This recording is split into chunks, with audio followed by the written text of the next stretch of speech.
Vous savez, ce qui me brise le cœur chaque fois que j'ouvre la porte de mon cabinet, c'est de voir une femme magnifique, intelligente, pleine de vie, s'asseoir devant moi et me dire avec des larmes dans les yeux qu'elle n'est plus suffisante, qu'elle a tout donné et que malgré cela, son mari a choisi de la tromper. Cette douleur, cette incompréhension profonde, ce sentiment d'avoir été jeté comme un vieux vêtement après des années de dévouement, c'est quelque chose qui me touche profondément et qui me met en colère contre cette société qui fait croire aux femmes qu'elles sont responsables de l'infidélité de leur partenaire. Aujourd'hui, je vais vous parler de quelque chose qui fait mal, qui dérange, qui provoque des insomnies, des crises d'angoisse, mais je vais le faire avec toute la tendresse et toute la rigueur scientifique que je peux mobiliser parce que vous méritez la vérité, toute la vérité, même si elle fait mal au début. Imaginez cette scène que je vois presque chaque semaine dans mon cabinet. Une femme de 52 ans, appelons la Marie, entre dans mon bureau. Elle a manifestement fait un effort pour venir me voir malgré sa douleur. Elle s'assoit, croise les mains sur ses genoux et me raconte qu'hier soir, en cherchant simplement le chargeur de téléphone dans la poche de la veste de son mari, elle est tombée sur un reçu d'hôtel. Un hôtel du centre-ville, un mardi après-midi. Son mari lui avait dit qu'il était en réunion avec des clients. Marie me regarde et me demande avec une voix qui tremble pourquoi après 25 ans de mariage, après avoir élevé 3 enfants ensemble, après avoir été là dans les moments difficiles, pourquoi a-t-il choisi de la tromper? Cette question, mes chers amis, cette question déchirante, c'est celle que nous allons explorer ensemble aujourd'hui, non pas pour excuser les hommes infidèles, absolument pas, mais pour que vous compreniez les mécanismes psychologiques qui se cachent derrière ce comportement et surtout pour que vous puissiez reprendre votre pouvoir. Mais avant de continuer, j'aimerais que vous fassiez quelque chose pour moi, quelque chose de simple mais qui pourrait changer votre vie. Si vous regardez cette vidéo et que vous sentez déjà que ce que je dis résonne en vous, si vous sentez que vous avez besoin de cette communauté de femmes fortes et conscientes qui refusent de jouer le rôle de victime, alors abonnez-vous maintenant à cette chaîne. Parce que ce que je vais partager avec vous dans les prochaines heures, ce n'est pas juste une vidéo de plus sur Internet, c'est un véritable parcours de transformation, un voyage vers votre propre renaissance et je veux que vous soyez là pour chaque étape de ce chemin. Abonnez-vous, activez la cloche de notification parce que chaque semaine, je vais vous donner des outils concrets validés par la science pour reprendre le contrôle de votre vie amoureuse et de votre estime de vous-même. Maintenant, revenons à notre question fondamentale. Pourquoi un homme marié choisit-il d'être infidèle ? Vous savez, la première chose que je veux que vous compreniez, c'est que l'infidélité masculine n'a souvent rien à voir avec vous. Je sais, c'est difficile à croire quand vous vous regardez dans le miroir et que vous voyez ces quelques rides qui se sont installées, ces quelques kilos que vous n'arrivez plus à perdre comme avant, ces cheveux qui grisonnent malgré les colorations régulières. Vous vous dites, c'est de ma faute, je ne suis plus assez jeune, assez belle, assez désirable. Mais laissez-moi vous dire quelque chose avec toute la force de mes années d'expérience en psychiatrie et en psychothérapie. Cette croyance est non seulement fausse, mais elle est dangereuse pour votre santé mentale. L'infidélité masculine est avant tout une question de psychologie masculine, de construction sociale, d'immaturité émotionnelle et souvent, très souvent, de fuite face à des angoisses existentielles que ces messieurs ne savent pas gérer autrement. Quand un homme de 50 ans trompe sa femme avec une collègue de 30 ans, ce n'est pas parce que sa femme n'est plus désirable, c'est parce que lui, cet homme, a une peur panique de vieillir, de perdre sa virilité, de devenir invisible. C'est pathétique, vraiment. Mais c'est la réalité clinique que j'observe jour après jour dans mon cabinet. Mais attention, et c'est là que je veux que vous soyez très attentifs, parce que ce que je vais vous dire maintenant pourrait vous sauver d'années de souffrances inutiles. Si vous ne comprenez pas les véritables raisons de l'infidélité masculine, si vous continuez à croire que c'est de votre faute, si vous continuez à essayer de vous améliorer, de perdre du poids, de faire plus d'efforts au lit, de devenir cette femme parfaite que vous imaginez qu'il désire, vous allez vous perdre vous-même. Vous allez devenir l'ombre de vous-même, une femme qui mendie l'attention et l'amour d'un homme qui, lui, n'a même pas fait le travail de comprendre ses propres démons intérieurs. Et ce n'est pas tout. Si vous ne prenez pas conscience maintenant, tout de suite, de ce qui se passe réellement, vous risquez non seulement de perdre votre dignité, mais aussi de perdre définitivement cet homme. Parce que, et c'est paradoxal, mais tellement vrai, plus vous vous abaissez, plus vous suppliez, plus vous essayez de le retenir, moins vous êtes désirable à ses yeux.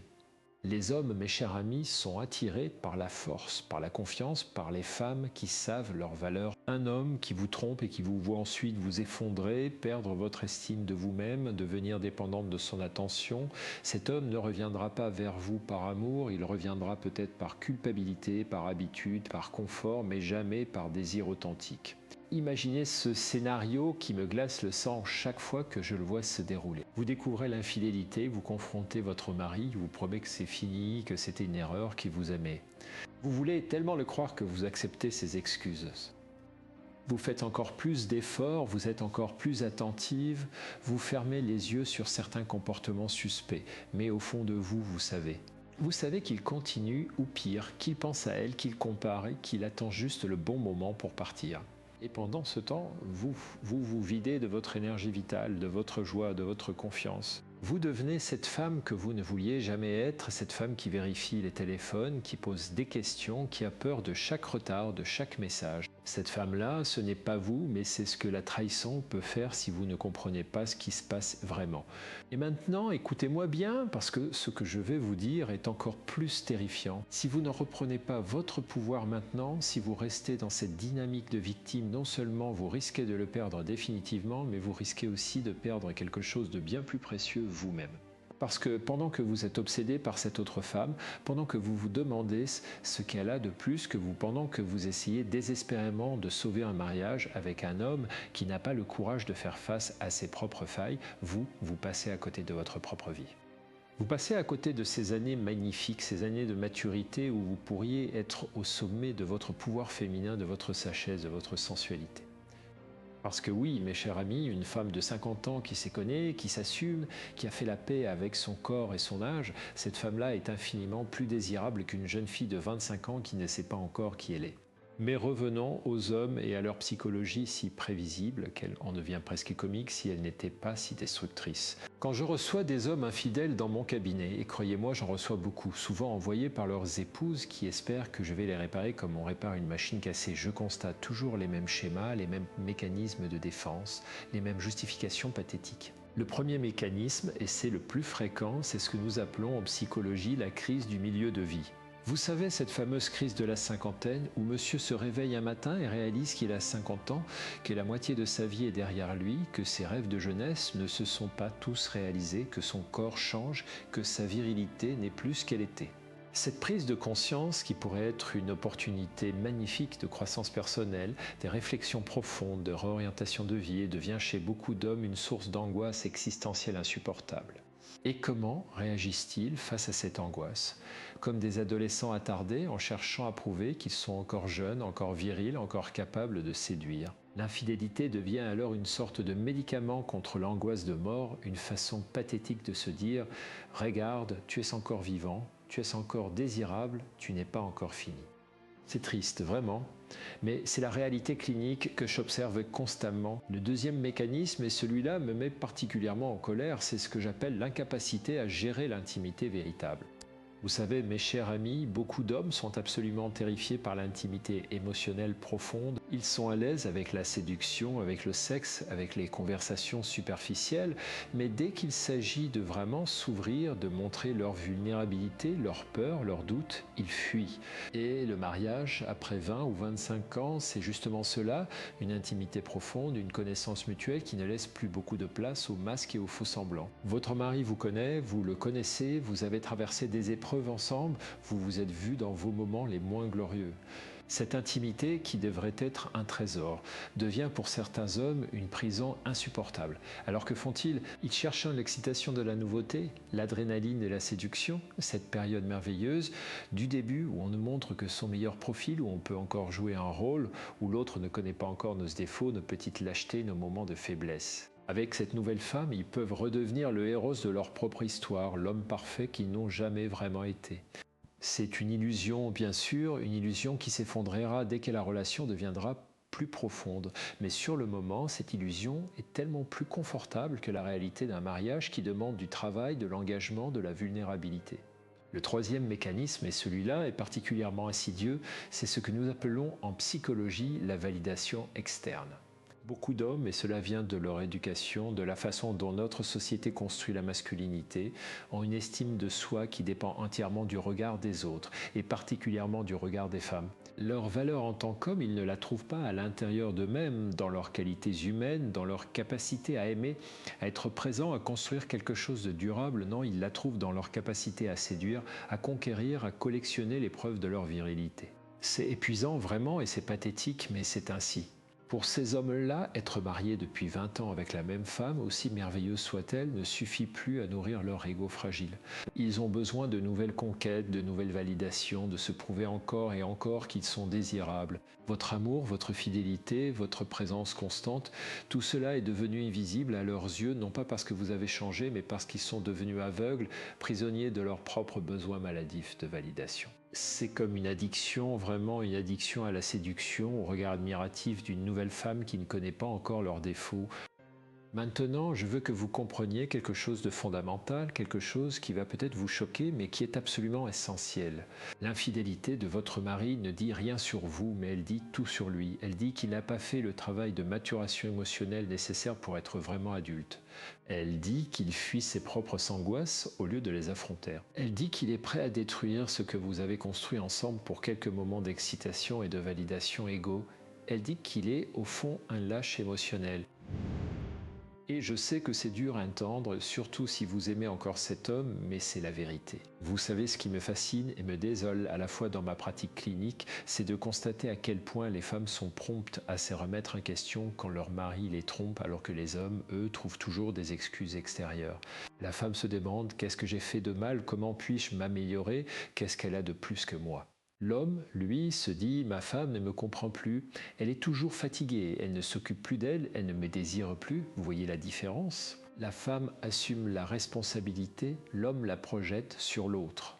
Cette asymétrie est révélatrice de quelque chose de profond dans la construction sociale des genres et c'est quelque chose que nous devons absolument déconstruire si nous voulons avancer. Alors maintenant, je veux vous parler de quelque chose que vous avez peut-être déjà ressenti sans oser le formuler. Vous avez peut-être remarqué que votre mari, avant même l'infidélité avérée, avait commencé à changer. Peut-être qu'il était devenu plus distant, plus irritable, plus critique envers vous. Peut-être qu'il passait plus de temps au travail sur son téléphone dans des activités qui ne vous incluaient pas. Peut-être qu'il avait commencé à faire des remarques sur votre apparence, votre poids, votre façon de vous habiller. Peut-être qu'il était devenu moins présent sexuellement ou au contraire qu'il demandait des choses nouvelles au lit, des choses qui ne vous ressemblaient pas.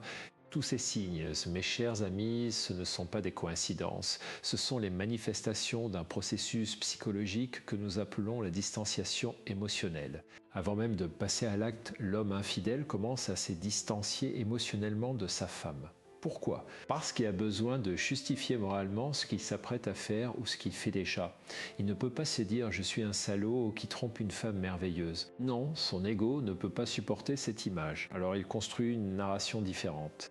Il se dit « ma femme n'est plus comme avant, elle m'a délaissé, elle ne fait plus d'efforts, notre couple est mort ». En vous dévalorisant dans son esprit, il se donne la permission morale de vous tromper. Et c'est là que cela devient vraiment pervers parce que cette dévalorisation mentale se manifeste dans son comportement envers vous. Il devient plus critique, plus distant, moins affectueux. Et vous, naturellement, vous réagissez à ce changement. Vous devenez peut-être plus anxieuse, plus demandeuse d'attention ou au contraire, vous vous refermez sur vous-même, blessé par son attitude. Et lui, il utilise votre réaction comme justification supplémentaire. Vous voyez le cercle vicieux. Il crée le problème par sa distanciation. Vous réagissez naturellement à ce problème et il utilise votre réaction pour justifier son infidélité. C'est diabolique, vraiment, mais c'est un schéma que je vois constamment dans mon cabinet. Maintenant, je veux vous poser une question et je veux que vous y réfléchissiez vraiment, profondément. Qu'est-ce que vous ressentez en ce moment même en m'écoutant ? De la colère peut-être, de la tristesse certainement, mais aussi peut-être un petit soulagement. Le soulagement de comprendre que ce n'est pas de votre faute, que vous n'êtes pas folle, que ce que vous avez ressenti, cette distanciation, ces changements, tout cela était réel. Ce soulagement, c'est le début de votre guérison, c'est le début de votre reprise de pouvoir. Parce que tant que vous croyez que c'est de votre faute, vous êtes impuissante. Mais dès que vous comprenez que c'est son problème à lui, sa faille à lui, sa lâcheté à lui, vous pouvez commencer à reprendre le contrôle de votre vie. Mais attention, et c'est crucial, comprendre que ce n'est pas de votre faute ne signifie pas que vous êtes impuissante face à la situation. Au contraire, cela signifie que vous pouvez arrêter de perdre votre énergie à essayer de vous changer vous-même pour le satisfaire lui et commencer à utiliser cette énergie pour vous reconnecter à vous-même, à votre valeur, à votre pouvoir. Parce que c'est là, dans cette reconnexion à vous-même, que se trouve la clé, non seulement pour éventuellement sauver votre couple, si c'est ce que vous voulez, mais surtout pour sauver votre propre vie, votre propre bois, votre propre capacité à être heureuse avec ou sans lui. Vous savez, il y a quelque chose que je dis souvent à mes patientes et qui les surprend toujours au début. Je leur dis, l'objectif n'est pas de récupérer votre mari, l'objectif est de vous récupérer vous-même.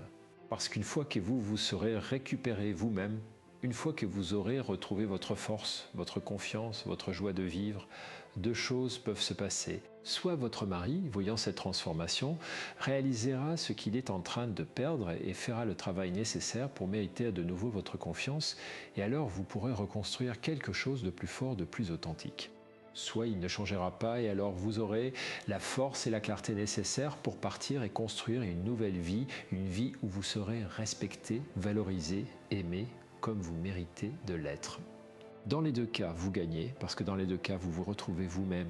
Et c'est cela, au fond, le véritable enjeu. Pas lui, pas votre mariage, pas ce qu'il fait ou ne fait pas. Vous, votre vie, votre bonheur, votre capacité à vous regarder dans le miroir et à aimer ce que vous voyez. Votre capacité à vous coucher le soir et à vous sentir en paix avec vous-même. Votre capacité à rire, à danser, à ressentir du désir, à vous sentir vivante. C'est cela qui est un jeu et c'est pour cela que ce que je vais vous dire maintenant est si important. Mais avant d'aller plus loin, je veux que nous fassions une pause ensemble, mentalement. Je veux que vous preniez une grande respiration, là maintenant. Inspirez profondément par le nez, retenez quelques secondes et expirez lentement par la bouche. Faites-le encore une fois. Sentez votre corps, sentez vos pieds sur le sol, sentez votre dos contre la chaise ou le canapé. Vous êtes là, vous êtes vivante, vous êtes présente. Tout ce que je vous dis peut être bouleversant, peut remuer des émotions difficiles et c'est normal. Mais vous êtes assez forte pour entendre ces vérités, vous êtes assez forte pour faire face à cette situation, vous êtes assez forte pour transformer cette crise en opportunité de croissance. Je le sais parce que je l'ai vu des centaines de fois dans mon cabinet. Des femmes qui arrivent brisées et qui repartent, quelques mois plus tard, transformées, rayonnantes, plus fortes qu'elles ne l'ont jamais été. Maintenant, parlons de quelque chose de très concret. Vous vous demandez peut-être, mais Christophe, qu'est-ce que je fais maintenant concrètement avec cette information? Comment est-ce que je transforme cette compréhension en action? C'est exactement ce que nous allons voir ensemble. Mais je veux d'abord que vous compreniez quelque chose de fondamental sur la psychologie masculine et le désir. Les hommes, contrairement à ce que notre société nous fait croire, ne sont pas principalement attirés par la jeunesse ou la beauté physique. Je sais, cela semble contredire tout ce que vous voyez dans les magazines, dans les films, dans les publicités. Mais écoutez-moi bien, parce que ce que je vais vous dire est validé par des décennies de recherche en psychologie. Les hommes sont attirés par l'énergie, par la vitalité, par la confiance, par les femmes qui savent qui elles sont et qui n'ont pas besoin de validation externe pour se sentir bien dans leur peau. Une femme de 55 ans qui rayonne de confiance, qui prend soin d'elle non pas pour plaire aux autres, mais parce qu'elle s'aime elle-même, qui a des passions, des projets, une vie riche et intéressante, cette femme-là est infiniment plus attirante qu'une jeune femme de 25 ans qui ne sait pas encore qui elle est et qui cherche désespérément à plaire. C'est la vérité, même si les hommes eux-mêmes ne le réalisent pas toujours consciemment. Alors quand votre mari vous trompe avec une femme plus jeune, ce n'est pas parce qu'elle est plus belle que vous, c'est parce qu'elle représente quelque chose qu'il a perdu ou qu'il croit avoir perdu, la possibilité de se réinventer, l'excitation de la nouveauté, l'illusion de la jeunesse éternelle. Mais cette illusion, mes chers amis, elle s'effondrera parce que la réalité finit toujours par rattraper l'illusion. Et quand cela arrivera, quand il réalisera que cette jeune femme aussi a des défauts, des insécurités, des mauvais jours, quand la nouveauté se transformera en routine, il se retrouvera face aux mêmes angoisses, aux mêmes peurs, à la même vie qu'il fuyait. La seule différence, c'est qu'il aura détruit quelque chose de précieux, votre couple, votre confiance, votre histoire commune. Mais revenons à vous parce que c'est de vous dont nous devons nous occuper maintenant. La première chose, la toute première chose que vous devez faire si vous découvrez ou si vous soupçonnez une infidélité, c'est de ne pas vous effondrer. Je sais, c'est plus facile à dire qu'à faire. La douleur est réelle, la trahison est déchirante, l'humiliation est insupportable. Mais écoutez-moi bien, si vous vous effondrez, si vous devenez cette femme qui supplie, qui pleure, qui ménace, qui vérifie les téléphones, vous perdez votre pouvoir. Vous devenez exactement ce qu'il attend que vous deveniez, la femme hystérique, la femme qui ne le comprend pas, la femme dont il est légitime de s'éloigner. Je ne vous dis pas de ne pas ressentir la douleur, absolument pas. La douleur est légitime, elle est normale, elle doit être accueillie et traversée. Mais je vous dis de ne pas laisser cette douleur vous définir, de ne pas laisser cette douleur vous transformer en quelqu'un que vous n'êtes pas. Vous pouvez pleurer, bien sûr, vous pouvez crier, vous pouvez avoir besoin de temps pour digérer cette information. Mais faites-les dans un espace sûr, avec une amie de confiance, avec un thérapeute, dans votre journal intime, pas devant lui, pas en le suppliant de rester, pas en vous abaissant. La deuxième chose, et c'est peut-être la plus importante, c'est de créer de la distance. Je sais, cela semble contre-intuitif. Vous voulez le retenir, vous voulez lui parler, vous voulez comprendre, vous voulez qu'il vous explique. Mais croyez-moi, créer de la distance est la chose la plus puissante que vous puissiez faire. Pourquoi ? Parce que la distance crée le manque et le manque crée le désir. Tant que vous êtes là, disponible à essayer de le convaincre de votre valeur, il ne peut pas réaliser ce qu'il est en train de perdre. Mais dès que vous créez de la distance, dès que vous vous recentrez sur vous-même, dès que vous arrêtez de courir après lui, quelque chose de magique se produit, il commence à se poser des questions. Cette distance, elle peut prendre différentes formes selon votre situation. Si vous vivez ensemble, cela peut signifier dormir dans des chambres séparées pour un temps, avoir vos propres activités, ne plus être disponible émotionnellement pour lui. Si vous êtes séparés, cela signifie couper le contact, sauf pour les questions pratiques essentielles, ne plus répondre immédiatement à ses messages, ne plus être celle qui initie les conversations. Cette distance n'est pas une manipulation, c'est une nécessité pour votre propre guérison, pour vous permettre de voir clair, de vous reconnecter à vous-même, de sortir de cette danse toxique où vous courez après quelqu'un qui fuit. La troisième chose, et celle-ci est absolument cruciale, c'est de vous reconnecter à votre corps, à votre sensualité, à votre vitalité. Je sais que quand on souffre d'une trahison, la dernière chose dont on a envie, c'est de prendre soin de soi, de se sentir belle, de se sentir désirable. On a envie de se cacher, de pleurer, de se laisser hailler, mais c'est exactement le contraire qu'il faut faire. Vous devez, et je dis bien vous devez, vous forcer au début si nécessaire à prendre soin de vous. Non pas pour lui, non pas pour le reconquérir, mais pour vous rappeler que vous êtes vivante, que vous êtes une femme magnifique, que votre valeur ne dépend pas de son regard à lui. Concrètement, qu'est-ce que cela signifie ? Cela signifie bouger votre corps, faire du sport, danser, marcher dans la nature, faire du yoga, peu importe, mais bouger. Parce que le mouvement libère les endorphines, les hormones du bonheur et vous permet de sortir de votre tête, de vos ruminations, de votre douleur. Cela signifie prendre soin de votre apparence, non pas pour correspondre à un idéal impossible, mais pour vous sentir bien dans votre peau. Une nouvelle coupe de cheveux, de nouveaux vêtements qui vous font vous sentir belle et confiante, un massage, un soin du visage, tout ce qui vous fait du bien. Cela signifie aussi, et c'est peut-être le plus important, vous reconnecter à votre sensualité. Votre sensualité, mes chers amis, ne dépend pas d'un homme. Elle fait partie de vous, elle est votre droit de naissance en tant que femme. Vous pouvez être sensuel seul dans votre propre compagnie. Écoutez de la musique qui vous fait vibrer, dansez seul dans votre salon, prenez des bains chauds avec des bougies, portez de la belle lingerie même si personne ne la voit juste pour vous. Reconnectez-vous au plaisir, à la beauté, à tout ce qui fait que la vie vaut la peine d'être vécue. La quatrième chose, et celle-ci va peut-être vous surprendre, c'est de construire votre propre vie indépendamment de lui. Trop souvent, après des années de mariage, les femmes ont perdu leur propre identité. Elles sont devenues madame un tel, la mère de, l'épouse de, mais qui sont-elles vraiment pour elles-mêmes? Quelles sont leurs passions, leurs rêves, leurs désirs propres? Beaucoup de femmes ne peuvent plus répondre à cette question parce qu'elles se sont tellement oubliées au profit de leur famille, de leur mari, de leurs enfants. Maintenant, c'est le moment de vous retrouver, c'est le moment de vous demander qu'est-ce que j'ai toujours voulu faire mais que je n'ai jamais fait. Apprendre une langue, voyager, reprendre des études, démarrer un projet créatif, rejoindre un club, développer une nouvelle compétence. Faites-les maintenant. Non seulement cela vous permettra de penser à autre chose qu'à votre douleur, mais cela vous permettra aussi de rencontrer de nouvelles personnes, de vous ouvrir à de nouvelles expériences, de redécouvrir qui vous êtes vraiment quand vous n'êtes pas défini par votre relation avec un homme. Et vous savez, ce qui est fascinant, c'est que quand vous faites cela, quand vous vous reconnectez à vous-même, quand vous construisez votre propre vie riche et intéressante, quelque chose de magique se produit. Vous devenez magnétique, les gens sont attirés par vous, vous rayonnez d'une énergie différente. Et votre mari, s'il a encore un minimum de conscience, ne peut pas ne pas le remarquer. Soudain, vous n'êtes plus cette femme prévisible qui attend à la maison, vous êtes redevenue mystérieuse, intéressante, désirable. Vous êtes redevenue cette femme dont il est tombé amoureux il y a des années, mais en mieux parce que vous avez maintenant la profondeur, la sagesse, la confiance que seule l'expérience de vie peut donner. Mais attention, et je ne le répéterai jamais assez, vous ne faites pas tout cela pour lui, vous le faites pour vous. Parce que même s'il ne revient pas, même si votre mariage ne peut pas être sauvé, vous aurez gagné quelque chose d'infiniment plus précieux vous-même.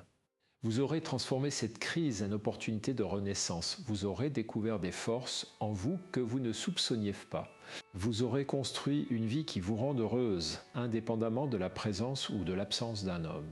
Maintenant, parlons de quelque chose de très délicat mais absolument nécessaire. Parlons de la confrontation. À un moment donné, si vous avez des preuves ou des soupçons très forts d'infidélité, vous allez devoir le confronter. Mais comment faire cela sans vous effondrer, sans devenir cette femme hystérique qu'il pourra ensuite utiliser pour justifier son comportement? Voici ce que je recommande à mes patientes et cela fonctionne remarquablement bien. D'abord, choisissez le bon moment. Pas dans un moment de colère explosif, pas quand vous êtes submergé par l'émotion, pas devant les enfants. Choisissez un moment où vous êtes calme, centré, où vous avez pris le temps de réfléchir à ce que vous voulez dire et à ce que vous voulez obtenir de cette conversation. Ensemble, ensuite détester. Puis nous avons vieilli ensemble. Ensuite, préparez-vous mentalement. Rappelez-vous votre valeur, rappelez-vous que vous méritez le respect et la vérité, rappelez-vous que quoi qu'il disait, cela ne change rien à qui vous êtes. Quand vous le confrontez, faites-les avec calme et dignité. Présentez les faits, pas vos interprétations, pas vos émotions, juste les faits. J'ai trouvé ce reçu d'hôtel.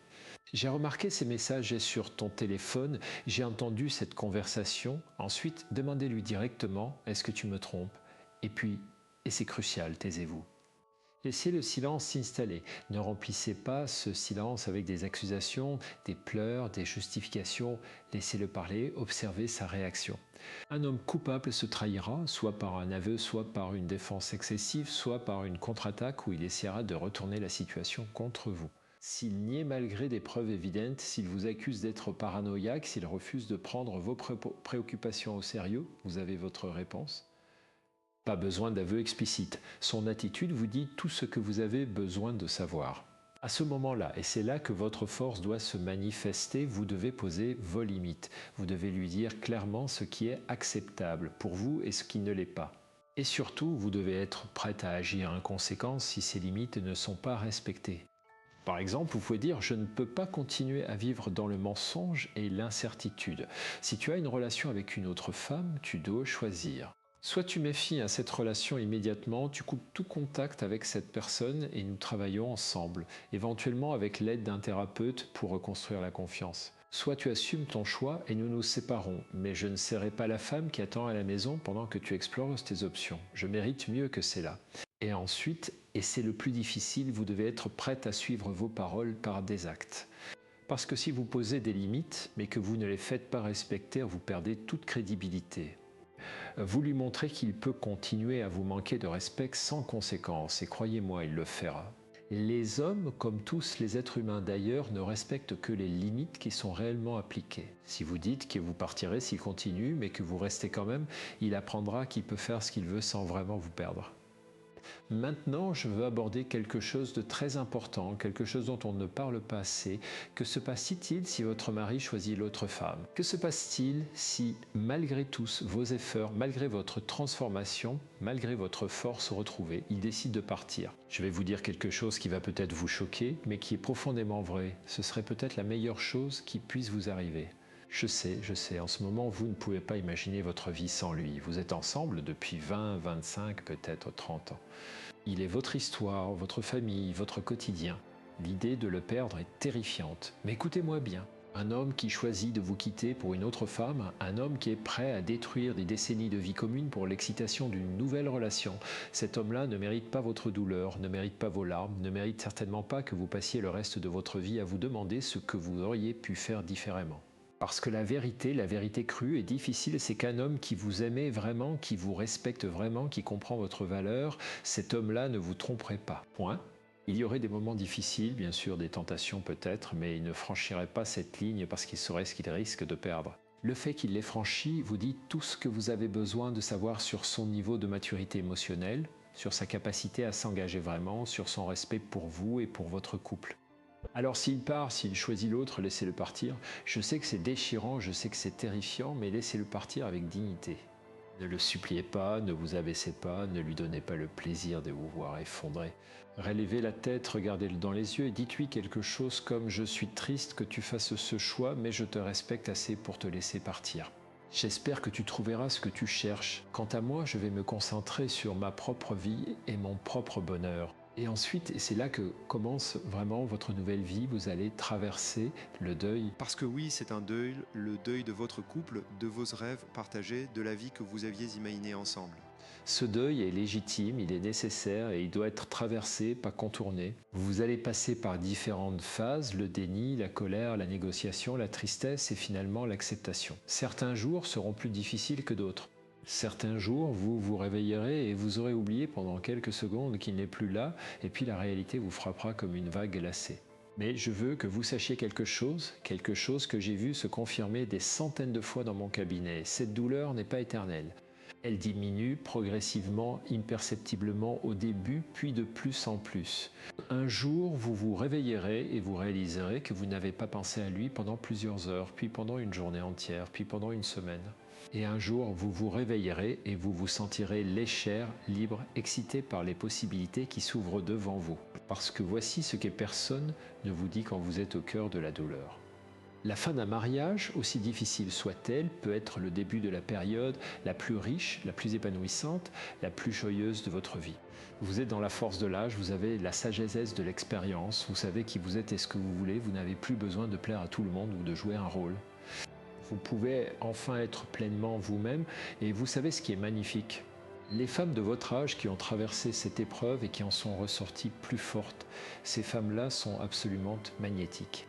Elles ont une confiance, une présence, une profondeur qui attirent naturellement les gens, et pas seulement les hommes, les gens en général. Elles deviennent des sources d'inspiration pour leurs amis, des modèles pour leurs filles, des femmes que les autres admirent et dont ils veulent s'approcher. Et si vous voulez rencontrer quelqu'un d'autre, si vous voulez revivre l'amour, le désir, la passion, vous le pouvez absolument. Ne croyez pas ces mensonges sociaux qui vous disent qu'après 50 ans, c'est fini, que les hommes ne s'intéressent qu'aux jeunes femmes, que vous avez raté votre chance. C'est absolument faux. Les hommes mythes ont eux-mêmes fait leur travail de croissance personnelle. Ces hommes-là sont attirés par les femmes de leur âge, par des femmes qui ont de la substance, de la profondeur, qui savent ce qu'elles veulent et qui n'ont pas besoin d'un homme pour se sentir complètes. Mais avant de penser à rencontrer quelqu'un d'autre, avant même de penser à récupérer votre mari, si c'est ce que vous voulez, vous devez faire quelque chose d'essentiel. Vous devez guérir votre relation avec vous-même, parce que c'est là, dans cette relation avec vous-même, que se trouve la clé de tout le reste. Si vous ne vous aimez pas vous-même, si vous ne vous respectez pas vous-même, si vous ne croyez pas en votre propre valeur, aucun homme, aussi merveilleux soit-il, ne pourra combler ce vide. Alors comment guérir votre relation avec vous-même ? Comment reconstruire cette estime de soi qui a été érodée par des années de négligence, peut-être par des années de critiques subtiles, par cette trahison qui vous a fait douter de votre valeur? Je vais vous donner des outils concrets, des pratiques que vous pouvez commencer à appliquer dès aujourd'hui, des pratiques qui vont transformer votre vie si vous les appliquez avec constance et engagement. La première pratique, et c'est peut-être la plus puissante, c'est ce que j'appelle le dialogue intérieur compassionnel. Vous savez, nous avons tous une voix intérieure, cette voix qui commente tout ce que nous faisons, qui nous juge, qui nous critique. Pour beaucoup de femmes, cette voix est incroyablement dure, beaucoup plus dure qu'elle ne le serait avec n'importe qui d'autre. Vous vous dites des choses que vous ne diriez jamais à votre meilleur ami. Tu es trop vieille, tu es trop grosse, tu n'es pas assez bien, c'est normal qu'il soit parti, qu'il voudrait de toi maintenant. Cette voix, mes chers amis, est toxique. Elle est destructrice et elle doit être changée. Alors voici ce que je veux que vous fassiez. Chaque fois que vous remarquez cette voix critique dans votre tête, je veux que vous la remarquiez consciemment. Dites-vous, tiens, voilà ma voix critique qui revient. Et ensuite, je veux que vous la remplaciez délibérément par une voix compassionnelle, la voix que vous utiliseriez pour parler à votre meilleur ami qui traverse une épreuve difficile. Par exemple, si votre voix critique dit « Tu es trop vieille, personne ne voudra de toi maintenant », votre voix compassionnelle pourrait dire « Tu traverses une période difficile, c'est normal d'avoir peur, mais tu es une femme magnifique, pleine de vie et tu as encore tellement à offrir ». Si votre voix critique dit « C'est de ta faute s'il est parti, tu n'as pas été assez bien », votre voix compassionnelle pourrait dire « Tu as fait de ton mieux avec les ressources que tu avais, son choix de partir dit quelque chose sur lui, pas sur toi ». Au début, cela va vous sembler artificiel, forcé, faux. C'est normal, vous avez passé des années, peut-être des décennies à cultiver cette voix critique. Changer ce schéma prend du temps et de la pratique. Mais je vous promets, si vous persistez, si vous remplacez systématiquement chaque pensée critique par une pensée compassionnelle, votre relation avec vous-même va se transformer. Vous allez commencer à vous traiter avec la gentillesse, le respect, la tendresse que vous méritez. La deuxième pratique, et celle-ci est tout aussi importante, c'est ce que j'appelle l'inventaire de vos forces. Trop souvent, nous nous concentrons sur nos faiblesses, sur ce qui ne va pas, sur ce que nous devrions améliorer. Nous oublions complètement nos forces, nos qualités, tout ce qui fait de nous des personnes uniques et précieuses. Alors je veux que vous preniez ce moment maintenant ou dès que vous aurez fini de regarder cette vidéo pour faire cet exercice. Prenez une feuille de papier et un stylo. En haut de la page, écrivez mes forces et mes qualités et ensuite je veux que vous listiez au moins 20 choses que vous aimez chez vous, 20 forces et 20 qualités. Cela peut être des choses grandes ou petites. Je suis une bonne amie, je suis créative, je suis courageuse, j'ai un bon sens de l'humour, je suis généreuse, je suis intelligente. Je suis résiliente et je sais écouter, je suis loyale, je suis passionnée. Continuez jusqu'à ce que vous ayez au moins 20 items sur votre liste. Si vous avez du mal à trouver 20 choses, et beaucoup de femmes ont du mal au début, demandez à vos amis proches, à vos enfants, à des personnes qui vous connaissent bien. Demandez-leur quelles sont mes forces selon toi, qu'est-ce que tu apprécies chez moi. Vous serez peut-être surprise par leurs réponses. Souvent, les autres voient en nous des qualités que nous ne voyons pas nous-mêmes parce que nous sommes trop occupés à nous critiquer. Une fois que vous avez cette liste, je veux que vous la gardiez dans un endroit où vous pouvez la voir régulièrement. Sur votre miroir de salle de bain, sur votre table de nuit, dans votre sac à main. Et je veux que vous la relisiez régulièrement, surtout dans les moments difficiles, quand la voix critique devient trop forte, quand vous doutez de votre valeur. Cette liste est votre encre, votre rappel de qui vous êtes vraiment, au-delà de la douleur, au-delà de la trahison, au-delà de ce que quelqu'un d'autre pense ou ne pense pas de vous. La troisième pratique, et celle-ci va peut-être vous sembler étrange au début, c'est ce que j'appelle la pratique du plaisir quotidien. Quand nous souffrons, quand nous sommes dans la douleur, nous avons tendance à nous priver de plaisir comme si nous ne le méritions pas, comme si le fait de ressentir du plaisir était une trahison de notre douleur. Mais c'est exactement le contraire qu'il faut faire. Le plaisir, la joie, la beauté, ce sont des nutriments essentiels pour notre âme, surtout dans les moments difficiles. Alors voici ce que je veux que vous fassiez chaque jour. Je veux que vous fassiez au moins une seule chose qui vous procure du plaisir. Cela peut être quelque chose de très simple, de très petit, boire votre café du matin lentement, en savourant chaque gorgée, écouter votre chanson préférée et danser dans votre salon, prendre un bain chaud avec des sels parfumés, appeler une amie qui vous fait rire, regarder le coucher du soleil. Caressez votre chat, mangez un morceau de chocolat noir en le laissant fondre lentement sur votre langue. L'important n'est pas la grandeur de l'activité, mais la qualité de votre présence. Soyez pleinement là, pleinement présente, pleinement consciente du plaisir que vous ressentez. Laissez ce plaisir pénétrer en vous, nourrir votre corps, votre cœur, votre âme. Et remarquez consciemment que vous êtes capable de ressentir du plaisir, que la vie contient encore de la beauté, de la douceur, de la joie, même au milieu de la douleur. Cette pratique, si vous la faites quotidiennement, va progressivement transformer votre état d'esprit. Vous allez commencer à remarquer plus de moments de joie, plus de moments de beauté. Votre cerveau, qui était programmé pour se concentrer sur la douleur et la menace, va commencer à se reprogrammer pour remarquer aussi le positif, le beau, le bon. Et cette transformation, aussi subtile soit-elle, est absolument cruciale pour votre guérison. La quatrième pratique, et celle-ci est particulièrement importante, si vous avez tendance à ruminer, à ressasser constamment ce qui s'est passé, à rejouer en boucle les scènes douloureuses, c'est la pratique de l'ancrage dans le présent. Vous savez, la rumination est un mécanisme mental où nous restons coincés dans le passé à analyser, à essayer de comprendre, à nous demander ce que nous aurions pu faire différemment. Ou bien nous projetons dans le futur en imaginant des scénarios catastrophiques et en ayant peur de ce qui pourrait arriver. Mais la vie, mes chers amis, la vie se passait maintenant dans ce moment présent, pas dans le passé que nous ne pouvons pas changer, pas dans le futur que nous ne pouvons pas contrôler maintenant. Quand nous sommes vraiment présentes dans le moment présent, quand nous sommes ancrés dans notre corps, dans nos sensations, dans ce qui est réellement là maintenant, la douleur diminue. Pas parce que nous la nions, mais parce que nous cessons de l'alimenter avec nos pensées. Alors comment pratiquer cet ancrage dans le présent ? Il existe de nombreuses techniques, mais je vais vous en donner une très simple que vous pouvez utiliser n'importe où, n'importe quand. C'est ce que j'appelle la technique des 5 sens. Quand vous remarquez que vous êtes en train de ruminer, que votre pensée tourne en boucle, arrêtez-vous un instant et faites cet exercice. Identifiez 5 choses que vous pouvez voir autour de vous. Vraiment les voir, pas juste les remarquer vaguement. La couleur de ce coussin, la forme de cette plante, la lumière qui entre par la fenêtre, le motif sur ce tapis, la photo sur ce mur.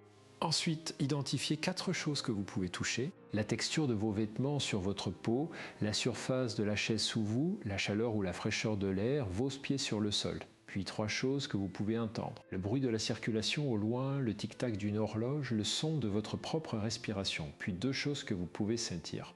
L'odeur de votre parfum, l'odeur du café, l'odeur de l'air. Et enfin, une chose que vous pouvez goûter. Le goût dans votre bouche ou si vous avez quelque chose à manger ou à boire, goûtez-les vraiment. Cet exercice qui ne prend que quelques minutes ramène immédiatement votre attention dans le moment présent, dans votre corps, dans vos sensations réelles plutôt que dans vos pensées. Et dans le moment présent, vous découvrirez quelque chose de fascinant. Dans le moment présent, maintenant, à ce moment même, vous allez bien. Vous respirez, votre cœur bat, vous êtes vivante. La douleur est dans vos pensées sur le passé ou le futur, mais maintenant, dans ce moment précis, vous êtes OK. La 5e pratique, et celle-ci est essentielle pour reconstruire votre confiance et votre estime de vous-même, c'est ce que j'appelle la pratique des petites victoires. Quand nous traversons une crise, quand nous nous sentons brisés, nous avons tendance à nous sentir impuissantes, comme si nous n'avions aucun contrôle sur notre vie. Et cette sensation d'impuissance est l'une des choses les plus toxiques pour notre santé mentale. Nous avons besoin de sentir que nous avons du pouvoir, que nous pouvons agir, que nous pouvons influencer notre vie. Alors voici ce que je veux que vous fassiez. Chaque jour, fixez-vous un petit objectif, quelque chose de simple, de réalisable et accomplissez-le. Cela peut être quelque chose de très basique, faire mon lit ce matin. Allez marcher pendant 20 minutes, appelez cet ami que je n'ai pas voué depuis longtemps, ranger ce placard qui me dérange depuis des semaines, cuisiner un repas sain. Méditez pendant 10 minutes. L'important n'est pas la grandeur de l'objectif, mais le fait de le fixer, de l'accomplir et de reconnaître consciemment que vous l'avez accompli. Chaque fois que vous accomplissez un de ces petits objectifs, prenez un moment pour le célébrer. Dites-vous, je l'ai fait, je me suis fixé un objectif et je l'ai accompli, j'ai du pouvoir sur ma vie. Cette reconnaissance consciente de vos petites victoires va progressivement reconstruire votre sentiment de compétence, votre confiance en votre capacité à agir, à influencer votre vie, à créer le changement que vous voulez voir.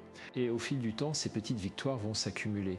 Vous allez commencer à vous fixer des objectifs plus grands, des défis plus importants. Peut-être que vous allez décider de reprendre des études, de changer de carrière, de démarrer ce projet que vous remettiez à plus tard depuis des années. Chaque accomplissement va renforcer votre confiance, va vous rappeler que vous êtes capable, que vous êtes forte, que vous pouvez créer la vie que vous voulez avec ou sans lui. Maintenant, je vais aborder quelque chose de très important, quelque chose dont nous devons parler même si c'est inconfortable. Que se passe-t-il si votre mari veut revenir ? Que se passe-t-il si, après quelques semaines ou quelques mois, après avoir vécu sa petite aventure, après avoir réalisé que l'herbe n'est pas plus verte ailleurs, il revient en vous disant qu'il a fait une erreur, qu'il vous aime, qu'il veut une seconde chance? Que faites-vous? Beaucoup de femmes dans cette situation sont tellement soulagées, tellement heureuses qu'il soit revenu qu'elles le reprennent immédiatement sans poser de conditions, sans exiger de changement réel.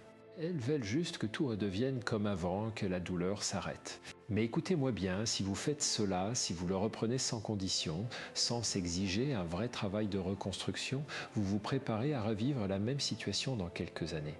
Parce qu'il n'aura rien appris, s'il n'aura pas changé, il saura juste qu'il peut vous tromper et revenir quand il le veut sans vraiment en subir les conséquences. Alors si votre mari veut revenir, voici ce que je recommande. D'abord, prenez votre temps, ne vous précipitez pas. Dites-lui que vous avez besoin de temps pour réfléchir, pour voir si vous pouvez vraiment lui faire confiance à nouveau, pour voir si vous voulez vraiment le reprendre. Parce que oui, c'est votre choix, pas le sien. Il a fait son choix en vous trompant, maintenant c'est à vous de faire le vôtre. Pendant ce temps de réflexion, observez son comportement. Est-ce qu'il prend vraiment la responsabilité de ce qu'il a fait ou est-ce qu'il minimise, est-ce qu'il trouve des excuses, est-ce qu'il essaye de vous faire sentir que vous êtes en partie responsable? Est-ce qu'il est prêt à faire le travail nécessaire pour reconstruire la confiance, à aller en thérapie, à être complètement transparent, à couper tout contact avec l'autre femme? Est-ce qu'il comprend vraiment la douleur qu'il vous a causée ou est-ce qu'il veut juste que vous passiez à autre chose rapidement pour qu'il puisse se sentir mieux? Si vous décidez de lui donner une seconde chance, et c'est un grand si, posez des conditions claires, thérapie de couple obligatoire avec un thérapeute qualifié. Transparence totale, accès à son téléphone, à ses emails, à ses comptes de réseaux sociaux, au moins pendant un temps. Coupure complète de tout contact avec l'autre femme, y compris si cela signifie changer de travail. Engagement à faire son propre travail thérapeutique individuel pour comprendre pourquoi il a fait ce choix et comment s'assurer qu'il ne le référera pas. Et surtout, soyez clair sur le fait que c'est sa dernière chance. S'il vous trompe à nouveau, c'est terminé sans discussion, sans négociation. Vous devez être absolument ferme sur ce point, parce que si vous n'êtes pas ferme, s'il pense qu'il peut vous tromper encore et que vous serez toujours là, il n'aura aucune raison de changer vraiment. Mais je veux aussi que vous vous posiez une question très importante, une question que beaucoup de femmes n'osent pas se poser. Est-ce que vous voulez vraiment qu'il revienne? Est-ce que vous l'aimez encore vraiment, ou est-ce que vous avez juste peur d'être seul, peur de recommencer, peur de ce que les gens vont penser? Parce que si vous le reprenez par peur plutôt que par amour, si vous le reprenez parce que vous ne croyez pas que vous pouvez être heureuse sans lui, vous vous faites du tort à vous-même. Vous méritez d'être avec quelqu'un qui vous choisit chaque jour, qui vous respecte et qui vous valorise, qui ne vous trahit pas. Vous méritez un amour qui vous fait vous sentir en sécurité, respecté, désiré. Si votre mari ne peut pas vous offrir cela, alors peut-être que la meilleure chose que vous puissiez faire pour vous-même est de le laisser partir et de vous ouvrir à la possibilité d'un amour meilleur, que ce soit avec quelqu'un d'autre ou avec vous-même. Parlons maintenant de quelque chose que beaucoup de femmes récentes mais n'osent pas exprimer, la colère. Quand votre mari vous trompe, il est normal, il est sain, il est légitime de ressentir de la colère. Une colère immense, brûlante, dévastatrice. Vous avez été trahi, votre confiance a été violée, votre vie a été bouleversée par les choix égoïstes de quelqu'un d'autre. Bien sûr que vous êtes en colère. Mais notre société, et particulièrement pour les femmes, nous apprend que la colère n'est pas acceptable, qu'une femme en colère est hystérique, excessive, qu'elle devrait se calmer, pardonner, passer à autre chose. C'est du non-sens, votre colère est légitime et elle doit être accueillie, exprimée, honorée. Parce que la colère, contrairement à ce qu'on nous a appris, ce n'est pas une émotion destructrice. C'est une émotion qui nous dit que nos limites ont été violées, que quelque chose d'injuste s'est produit, que nous devons agir pour nous protéger. Le problème n'est pas la colère en elle-même, ce que nous en faisons. Si nous la refoulons, si nous la nions, elle va se transformer en dépression, un ressentiment, une amertume qui nous empoisonne dès l'intérieur. Si nous l'exprimons de façon destructrice, en criant, en cassant des choses, en attaquant l'autre personne, elle peut causer des dommages dans nos relations et dans notre vie. Mais si nous apprenons à l'accueillir, à l'exprimer de façon constructive, elle peut devenir une force puissante de transformation et de changement. Alors comment exprimer votre colère de façon constructive? D'abord, reconnaissez-la. Dites-vous, je suis en colère et j'ai le droit d'être en colère. Ensuite, trouvez des façons saines de la libérer. Écrivez une lettre à votre mari, une lettre où vous dites tout ce que vous ressentez, sans filtre, sans retenue. Vous n'avez pas besoin de lui envoyer cette lettre. L'important est de l'écrire, de mettre vos émotions sur le papier. Ensuite, vous pouvez même brûler cette lettre comme un rituel de libération. Faites de l'exercice physique intense. Courez, boxez, faites du kickboxing, n'importe quoi qui vous permet de libérer cette énergie explosive qui est en vous. Criez dans votre voiture, dans un oreiller, dans un endroit où personne ne peut vous entendre. Pleurez parce que souvent la colère et la tristesse sont intimement liées. Parlez à une amie de confiance, à un thérapeute, à quelqu'un qui peut accueillir votre colère sans jugement, sans essayer de vous calmer ou de minimiser ce que vous ressentez. Et utilisez votre colère comme carburant pour le changement. Laissez-la vous motiver à poser des limites, à exiger le respect, à créer la vie que vous voulez. La colère, quand elle est bien canalisée, peut être une force incroyablement puissante de transformation personnelle. Certaines des femmes les plus fortes, les plus accomplies que je connais ont transformé leur colère face à l'injustice en énergie créatrice qui a changé leur vie et la vie de celles qui les entourent. Maintenant, parlons de quelque chose de très concret et très pratique. Parlons de votre vie sexuelle. Parce que oui, nous devons en parler, même si c'est inconfortable, même si vous pensez peut-être que c'est la dernière chose dont vous avez envie de parler en ce moment. Quand votre mari vous trompe, une des blessures les plus profondes, c'est souvent la blessure sexuelle. Vous demandez, est-ce qu'elle est meilleure au lit que moi? Est-ce qu'elle fait des choses que je ne fais pas? Est-ce que je ne suis plus désirable sexuellement?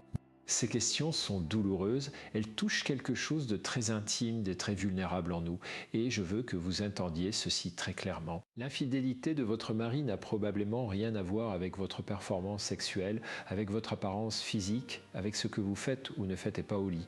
Les hommes ne trompent pas principalement pour le sexe, aussi surprenant que cela puisse paraître. Ils trompent pour l'ego, pour la validation, pour l'excitation de la nouveauté, pour fuir leurs propres angoisses existentielles. Bien sûr, le sexe fait partie de l'infidélité, mais ce n'est généralement pas la motivation principale. Ce que l'homme cherche, c'est se sentir désiré, se sentir jeune, se sentir vivant, se sentir comme le héros de sa propre histoire. Il pourrait avoir la vie sexuelle la plus extraordinaire à la maison et tromper quand même, parce que ce qu'il cherche n'est pas le sexe en lui-même, mais ce que le sexe représente, la validation, la conquête, la preuve de sa virilité.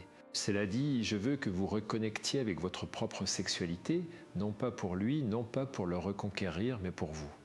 Parce que votre sexualité vous appartient, elle est une partie essentielle de qui vous êtes en tant que femme et elle ne devrait pas être définie ou limitée par ce qu'un homme pense ou ne pense pas de vous.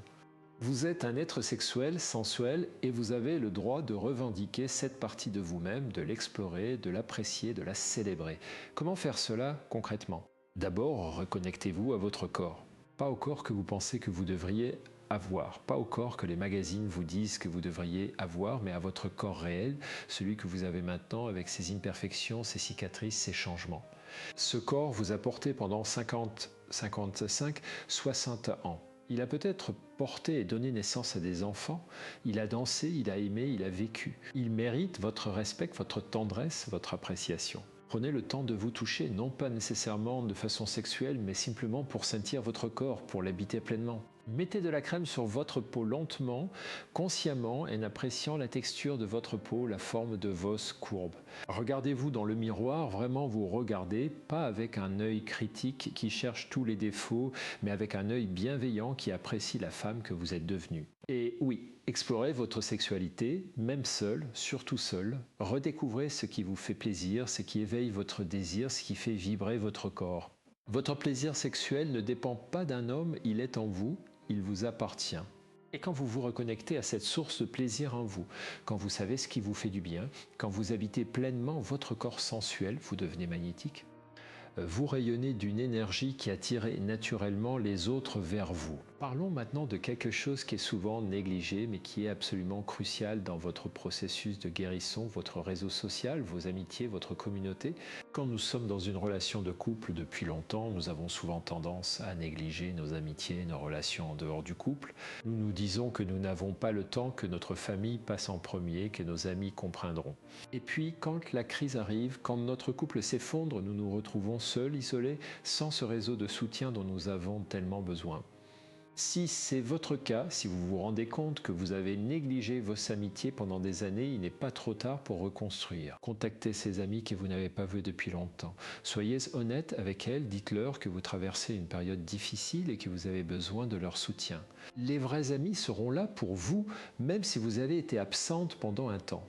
Et si vous sentez que vous n'avez pas vraiment d'amis proches, si votre réseau social est limité, c'est le moment de construire de nouvelles amitiés. Rejoignez des groupes, des clubs, des associations qui correspondent à vos intérêts. Prenez des cours, participez à des activités de groupe. Les amitiés féminines, mes chers amis, sont une source de force, de résilience, de joie absolument essentielle. Les femmes qui ont des amitiés solides traversent mieux les crises, se remettent plus vite des épreuves, vivent plus longtemps et plus heureuses. Ne sous-estimez jamais le pouvoir de vous asseoir avec une amie autour d'un café, de partager vos peines et vos joies, de rire ensemble, de pleurer ensemble, de vous sentir comprise, acceptée, soutenue. Ces moments de connexion authentique avec d'autres femmes sont thérapeutiques au sens le plus profond du terme. Ils vous rappellent que vous n'êtes pas seul, que d'autres femmes ont traversé ce que vous traversez et en sont sorties plus fortes, que vous faites partie d'une communauté de femmes qui se soutiennent mutuellement. Maintenant, je veux aborder quelque chose qui est souvent très difficile pour les femmes de votre génération, demander de l'aide. Vous avez été élevé dans une culture qui valorise l'indépendance, la force, la capacité à tout gérer seul. Demander de l'aide est souvent perçu comme une faiblesse, comme un aveu d'échec. Mais laissez-moi vous dire quelque chose avec toute ma conviction de psychiatre et de psychothérapeute. Demander de l'aide n'est pas une faiblesse, c'est une force. C'est la reconnaissance que vous êtes humaine, que vous avez des limites, que vous ne pouvez pas tout faire seul et que c'est ok. Si vous traversez une période très difficile, si vous sentez que vous n'arrivez pas à vous en sortir seul, si vous avez des pensées sombres, si vous vous sentez submergé par la dépression ou l'anxiété, s'il vous plaît, demandez de l'aide professionnelle. Consultez un thérapeute, un psychologue, un psychiatre, il n'y a aucune honte à cela. Au contraire, c'est un acte de courage ou un acte d'amour envers vous-même. La thérapie peut vous offrir un espace sûr pour explorer vos émotions, pour comprendre vos schémas relationnels, pour développer de nouvelles stratégies d'adaptation, pour guérir les blessures anciennes qui ont peut-être été réactivées par cette crise. Un bon thérapeute peut être un allié précieux dans votre voyage de guérison et de transformation. Et si les finances sont un obstacle, sachez qu'il existe des options. Des centres de santé mentale communautaires offrent des services à coût réduit. Certains thérapeutes offrent des tarifs dégressifs basés sur le revenu. Des groupes de soutien gratuits existent dans de nombreuses communautés. L'important est de ne pas rester seul avec votre douleur, de ne pas essayer de tout porter sur vos épaules. Parlons maintenant de vos enfants si vous en avez. Parce que l'infidélité d'un parent n'affecte pas seulement le couple, elle affecte toute la famille et particulièrement les enfants, même quand ils sont adultes. Vous vous demandez peut-être, est-ce que je dois leur dire, comment je leur explique, comment je protège ma relation avec eux, tout en étant honnête sur ce qui se passe? Il n'y a pas de réponse unique à cette question, cela dépend de l'âge de vos enfants, de votre relation avec eux, de votre situation spécifique. Mais voici quelques principes généraux qui peuvent vous guider. D'abord, vous n'êtes pas obligé de tout leur dire, surtout s'ils sont jeunes. Vous pouvez leur expliquer que maman et papa traversent une période difficile, que vous travaillez sur vos problèmes, sans entrer dans les détails de l'infidélité. Si vos enfants sont adultes, vous pouvez être plus honnête, mais essayez de ne pas les mettre dans une position où ils doivent choisir un camp, où ils doivent devenir vos confidents ou vos thérapeutes. Ils sont vos enfants, pas vos amis, et même adultes. Ils ont besoin que vous restiez leurs parents, quelqu'un de stable, de fort, qui peut les rassurer que tout ira bien. Évitez de dénigrer leur père devant eux, aussi tentant que cela puisse être. Peu importe ce qu'il vous a fait, il reste leur père et ils ont besoin de préserver leur relation avec lui. Vous pouvez être honnête sur ce qui s'est passé sans pour autant le diaboliser. Vous pouvez dire quelque chose comme « Votre père a fait des choix qui m'ont beaucoup blessé et nous devons décider comment avancer. Mais cela ne change rien à l'amour qu'il a pour vous. » Et surtout, rassurez-les. Les enfants, même adultes, ont besoin d'être rassurés que leurs parents vont bien, que la famille, d'une façon ou d'une autre, va survivre à cette crise. Montrez-leur par votre exemple qu'il est possible de traverser une épreuve difficile avec dignité, avec force, avec résilience. Vous leur donnez ainsi un modèle précieux de comment faire face aux défis de la vie. Maintenant, je veux vous parler de l'avenir, votre avenir. Car au-delà de la douleur, de la trahison et du chaos, il y a une question fondamentale qui vous attend. Et maintenant, que vais-je faire pour moi ? Vous êtes à une croisée des chemins, une voie est celle de la reconstruction. Elle est possible, mais elle exige un engagement total et sincère de la part de votre mari. Pas seulement des excuses, mais des actions. Une transparence absolue, une volonté de comprendre les racines de son acte et un travail thérapeutique seul et ensemble.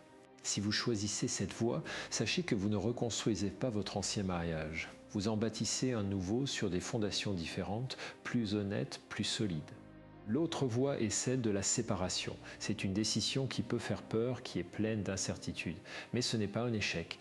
C'est un acte d'amour propre. C'est dire « je mérite mieux que cela, je mérite la paix, le respect et la sécurité émotionnelle ». Et je choisis de me l'offrir, même si cela signifie marcher seul pendant un temps. Quelle que soit la voie que vous choisirez, le voyage le plus important sera celui que vous ferez à l'intérieur de vous-même. Le voyage vers le pardon, non pas nécessairement le pardon pour lui, qui viendra ou ne viendra pas, mais le pardon pour vous-même. Vous pardonnez de ne pas avoir vu, de ne pas avoir su, de ne pas avoir pu l'empêcher, vous libérez de la culpabilité et de la honte qui ne vous appartiennent pas. Le pardon est la clé qui vous libérera de la prison du ressentiment. Ce n'est pas un cadeau que vous lui faites, c'est un cadeau que vous vous offrez. C'est la décision de ne plus laisser sa trahison définir votre présent et votre futur. Cette épreuve, aussi dévastatrice soit-elle, ne signe pas la fin de votre histoire. Elle peut en être le catalyseur, le point de bascule vers une version de vous-même plus consciente, plus forte et plus authentique. Vous avez en vous des ressources insoupçonnées, une résilience que vous êtes en train de découvrir. Rappelez-vous toujours de votre valeur, elle ne dépend pas de sa fidélité ni même de son amour. Votre valeur est intrinsèque, inconditionnelle. Vous êtes une femme complète, digne d'amour et de respect avant tout de vous-même. Vous n'êtes pas seulement une survivante, vous êtes l'architecte de votre nouvelle vie. Prenez les outils que vous avez appris et